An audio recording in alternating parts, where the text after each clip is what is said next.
This camera can be used while you are streaming from home and on the go, making it a super versatile camera for every single streamer. The amount of features that they've packed into such a small body is actually pretty incredible, and best of all, it is clear that they had streamers and streaming in their mind before anything else. It's starting to rain, which isn't great, but what's also not great is that this camera isn't perfect. Back to you in the studio, Barry. Thank you, Barry. And he's right, you know. There are 3 things, only 3, but they might be deal breakers for many of you. Full disclosure, while this video is #not sponsored and AiCoco will not see this video before it goes live, I do want to thank AiCoco for sending me this review unit of the AiCoco OnAir. If you are interested in this product, I will tell you a little more about where you can get it at the end of the video and in the description down below. Don't get me wrong, this thing really does a fantastic job as a camera.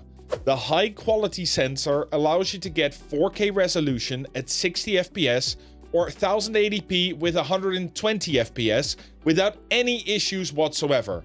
And as you can see, both the darkest and lightest spots in the office have a good definition because it can record in HDR. And none of this quality is lost when you plug it into your PC using USB-C. You plug it in, set it to USB connection, and it can immediately be recognized as a camera by all usual applications and OBS. What is nice though is that this is not your usual webcam. When you are using the camera, you can open up the phone app to change things such as shutter speed, exposure, ISO, and more. That gives you an incredible control over the camera's performance without the need for any external software or OBS plugins. And if you really don't want a cable hanging out of your camera, you don't even need it. Just set up the camera right here, go into OBS, connect the camera, no cables attached. As you can see, the camera is now streaming directly into my OBS, and the only thing I needed to do was install the PC app. Having said that, this is where you run into the first problem, and you've probably already spotted it. If you think you know what it is,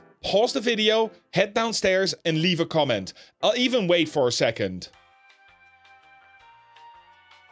Okay, as you can see, the webcam suffers from a massive delay when used wirelessly, which has many problems. One of which is that you will always react late, so then we need to offset our game from the video, which is just a hassle, really. But luckily, we don't have that problem with the sound because the built-in microphone doesn't actually transmit when the camera is used wirelessly. So you only get video, no audio. But as long as you're using a microphone with the camera, it is more an annoyance than an actual problem. Besides, we don't need to use it wirelessly connected to a webcam. No, we do not. The AiCoco OnAir allows you to stream directly to YouTube, Twitch, Twitter, or, well, X we should call it now, right? You only need to connect to the platforms once, and once you've done that, you just go into the AiCoco app on your phone, click live, and you go live immediately using your phone internet as the internet hub. And when you stream, whatever the camera shoots is automatically saved on the SD card in the camera in 1080p 60 FPS. So you can get yourself a fully clean recording too. Okay, the rain is really seeping through, so I'm just gonna hurry this up quickly. Imagine being able to make 4K videos, long form, short form, in any way you want, on the go just by having this in your pocket, and catching it in a much higher quality than you could from Twitch as well if you are streaming IRL. There's one more feature that absolutely blew me away, but for that, let's go back to the studio. Before we get to that, however, if you like this video and you find it helpful, insightful, whatever, then please go downstairs and subscribe to the channel. So this camera can be used for streaming gaming content, which is what I usually do, and it can be used for streaming IRL content, be it in the kitchen, outside, or even in the shower. But with its 3.5-hour battery life, you can even use it for podcasts without feeling like you are going to have to watch it so it doesn't run out of battery all the time. Plus, if you do end up running dry, the battery is hot swappable, so we can just pop it out,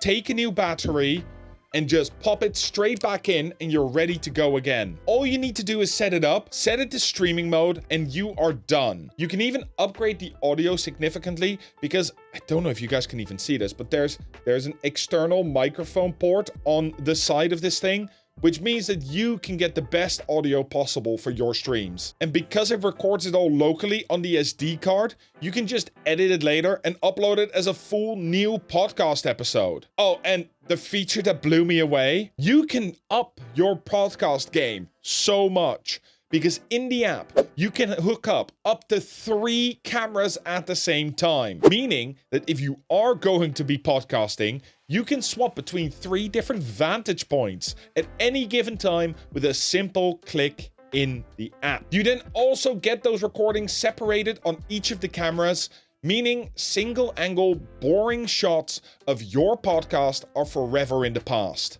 There is something I don't understand in all this though, and it's one of the big things which I feel could be a deal breaker for so many people.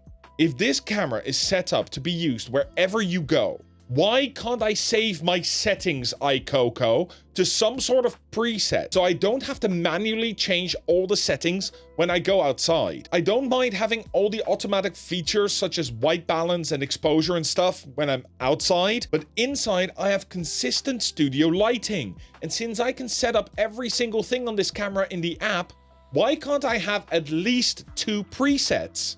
Outside, where I will have most things on auto, so it corrects everything as I walk, and inside, where I have everything exactly set up so it is in peak condition in my office. Come on, AiCoco. Please bring this in your next software update. But the biggest thing that may be a deal breaker for many of you is the price. The camera is $359, and that is on the pricey end for what it delivers. And that is because you have a 2-in-1 device here. If you are just going to stream at your PC or console and don't need a camera on the move, then there are better cameras out there for a lot cheaper. But if you want to stream from your PC and do IRL streams, heck, even if you just want to do IRL streams, then this is a very good, simple system that does what it says on the tin without breaking the bank. I, for one, will be bringing this to TwitchCon Rotterdam in the summer and might even do a little live stream from there. If you've enjoyed what you've seen and you want to pick yourself up one of these AiCoco OnAirs. Hey everyone, Matt from the future here. There's been some changes over at AiCoco, and the camera is available from today on their own website with a special early bird deal until March 23rd. After that, it will still be available. Link down in the description below. One of the big problems that I see with new streamers though is that they want everything to be the best before they start making content. Better cameras, better lights, better microphones, IRL streaming gear, while they don't even intend to stream IRL. Those mistakes cost you so much money and so much time, and these are mistakes that I have made as well. And in this video, I show you all the other mistakes that I made as a starting streamer so you don't have to. And as always, stream better, stream smart. Now let's get out of this rain.